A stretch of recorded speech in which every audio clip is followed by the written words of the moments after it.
So I'm here in Springfield, Illinois, which is actually at the Illinois State Military Museum. It's unfortunately closed today. That didn't stop me from coming here and taking a little stop because there's a very important artifact here, something I find fun for a couple of reasons. One of the reasons is that I love the show King of the Hill.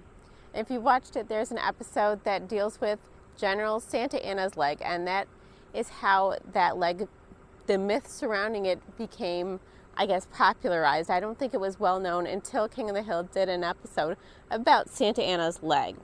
And there is so much history that goes along with the one-time Mexican president Santa Anna and his legs. Yes, multiple legs, particularly one leg, real and fake. So he was a Mexican general who lost his leg to grape shot in a battle in the Pastry War in 1838 or 1839. I'm not sure which. So the war ended in 1839. Somewhere between when it started and ended, he lost his leg. The injury caused his leg to be amputated just below the knee. He then took the amputated limb and buried it on his property. So he went back to his home in this little villa, buried his leg there. Might have even given it a funeral.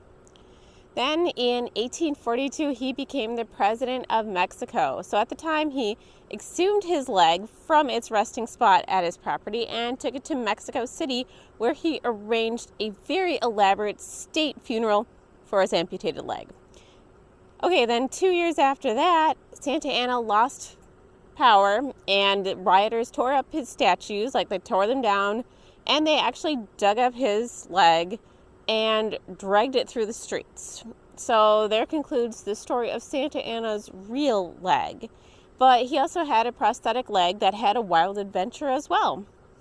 In 1846, the Mexican-American War began, and Santa Anna once again came into power. In 1847, the story goes that he was taking a lunch break during the Battle of Cerro Gordo. During that break, he removed his prosthetic leg. It was probably a bit uncomfortable. He took it off to eat his lunch and relax a bit. Members of the Illinois Infantry caught him off guard. They sneaked up on him, surprised him in a surprise attack, and in his rush to escape, he left behind his prosthetic leg. The soldiers kept it as a trophy and brought it back to Illinois as like their trophy from the war. And it is here to this day at the Illinois State Military Museum here in Springfield, Illinois. So,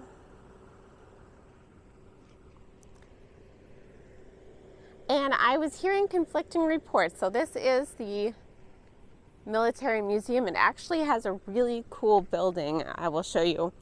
But I was hearing varied reports on if it is still on display. I also heard that a lot of the stuff in the King of the Hill episode was non-factual. So they did have some details about it, but the Mexican government never tried to get it back. I don't think they want it. But I did read somewhere that Texas wanted to have the leg, and Illinois said no. And that's fair. It's their trophy. It's just a whole weird circumstance.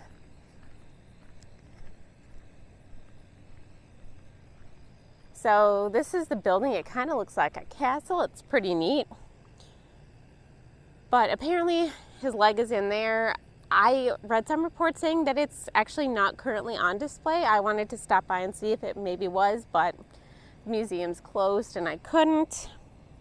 It's also fun to note that Santa Anna had an amazing life. So this dude,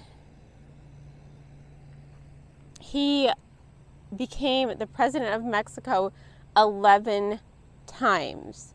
And we don't really know of any other political figure in history that has rose and fell from power that many times. So yeah, 11 times he rose and fell from power. And that's pretty incredible. That just blows my mind that he could survive like 11 times, especially with rioters, people throwing him out of control of the government, that he managed to survive not just that time, but 11 times.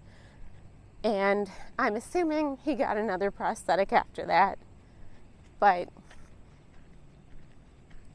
he's a really cool figure. He kind of fascinates me. So it would have been cool to see his leg.